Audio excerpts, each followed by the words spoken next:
సీతారామయ్య గారి స్మారక భవనం కోసం తీర్మానం చేయాలి కౌన్సిల్లో బోవరాజు పట్టాభి సీతారామయ్య గారి స్మారక భవనం కోసం వైసీపీ కార్పొరేటర్లు తీర్మానం చేయాలి బోవరాజు పట్టాభి సీతారామయ్య గారి స్మారక భవనం కోసం వైసీపీ కార్పొరేటర్లు తీర్మానం చేయాలి బోవరాజు పట్టాభి సీతారామయ్య గారి స్మారక భవనం కోసం వైసీపీ కార్పొరేటర్లు కౌన్సిల్లో తీర్మానం చేయాలి బోవరాజు పట్టాభి సీతారామయ్య గారి స్మారక భవనం కోసం వైసీపీ కార్పొరేటర్లు కౌన్సిల్లో తీర్మానం చేయాలి బోవరాజు పట్టాభి సీతారామయ్య గారి స్మారక భవనం కోసం చేయాలి కౌన్సిల్లో బోవరాజు పట్టాభి సీతారామయ్య గారి స్మారక భవనం కోసం వైసీపీ కార్పొరేటర్లు తీర్మానం చేయాలి కౌన్సిల్లో పోరాటాలు తీర్మానం చేయాలి కౌన్సిల్లో బోవరాజు పట్టాభి సీతారామయ్య గారి స్మారక భవనం కోసం తీర్మానం చేయాలి కౌన్సిల్లో భవనాన్ని నిర్మించాలి బోవరాజు పట్టాభి సీతారామయ్య గారి స్మారక భవనాన్ని నిన్న మచిలీపట్నం జిల్లా కోట సాయిబాబా గుడి వెనకాల జరిగిన పరిణామాలన్నీ కూడా ప్రజలందరూ కూడా గమనించారు.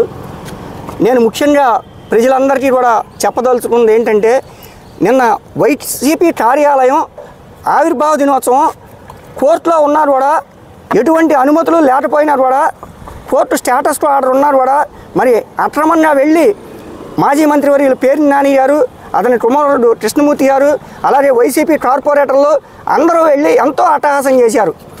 ప్రభుత్వ స్థలంలో ప్రజలకు ఎటువంటి ఉపయోగం లేకుండా కేవలం ఒక పార్టీ కార్యాలయం కట్టుకుని ప్రజల ఆస్తిని దోచేసి ఒక పార్టీ కార్యాలయం కోసం అంత పోరాడుతున్నారే పేర్ని నాని గారు కానివ్వండి, పేర్ని కృష్ణమూర్తి గారు కానివ్వండి, అలాగే వైసీపీ కార్పొరేటర్లు కానివ్వండి, గత 5-6 సంవత్సరాల నుండి సాక్షాత్తు మీ ప్రభుత్వంలో ముఖ్యమంత్రి జగన్మోహన్ రెడ్డి గారు స్వతంత్ర సమరయోధుడు, ఆంధ్రా బ్యాంకు వ్యవస్థాపకుడు, ఎంతోమంది కుటుంబాలకు ఆర్థిక భరోసా కల్పించినటువంటి మహనీయుడు అయినటువంటి బోవరాజు పట్టాభి సీతారామయ్య గారి స్మారక భవనం మచిలీపట్నంలో ఏర్పాటు చేసి ఎంతోమందికి కుట్టు శిక్షణ కానివ్వండి, నైపుణ్యాభివృద్ధి శిక్షణలు కానివ్వండి ఇచ్చి పేదల ఆర్థికంగా ఆదుకునేందుకు పనిచేస్తానంటే మరి కూటమి నాయకులు అందరూ కూడా మద్దతు తెలిపారు.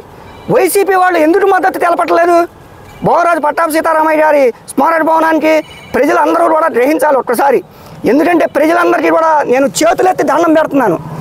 మరి వైసీపీ కార్యాలయానికి అయితే 50 కోట్ల రూపాయల ఆస్తి కుంభకోణం చేసేసి వైసీపీ కార్యాలయం కట్టుకున్నారు. ప్రజలకు ఉపయోగపడే పట్టాభి సీతారామయ్య గారి స్మారక భవనానికి మేము మాట్లాడుతుంటే మరి మా మీద అవాకులు చవాకులు పేలుతున్నారు.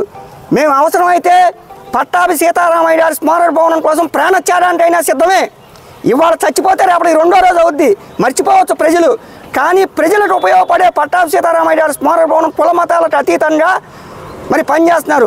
ఇది అందరూ చాలామంది అంటున్నారు ఇది బ్రాహ్మలే పోరాడుతున్నారని. బ్రాహ్మలే పోరాడుతున్నా. నిన్న మంత్రి కొల్లు రవీంద్ర గారు కూడా చెప్పారు ప్రెస్ మీట్లో.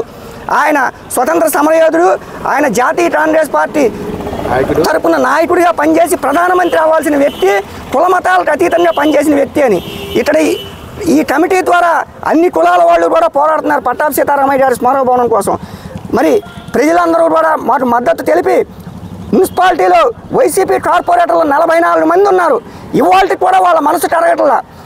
మరి ప్రజల సొమ్ము దోచేసిన వైసీపీ కార్యాలయానికి అయితే మరి ప్రభుత్వం మీద పోరాడి దౌర్జన్యంగా లోపలికి వెళ్ళిపోతాం అంటున్నారు. ఇది ఎక్కడ న్యాయం అండి?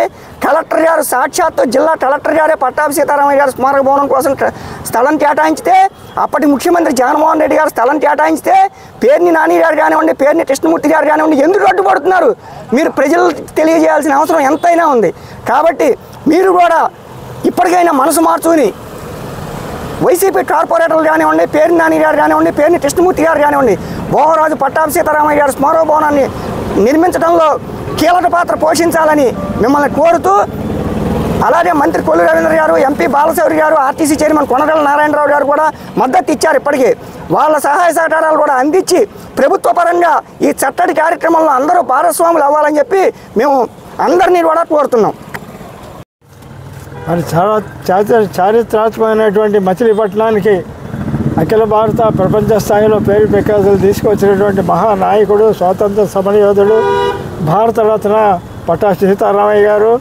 మరి ఆయన ఇక్కడ ఆంధ్రా బ్యాంకును స్థాపించి లక్షల మందికి వాళ్ళకి జీవనోపాధి కల్పించిన కుటుంబాలకు కల్పించిన వ్యక్తి ఆయన స్మారక భవనం కోసం అనేక మంది చేతి వృత్తులందరికీ శిక్షణ ఇవ్వడం కోసం అని చెప్పి ఇవాళ ఉన్నటువంటి యూనియన్ బ్యాంకు 40 కోట్ల రూపాయలు కేటాయించడం జరిగింది.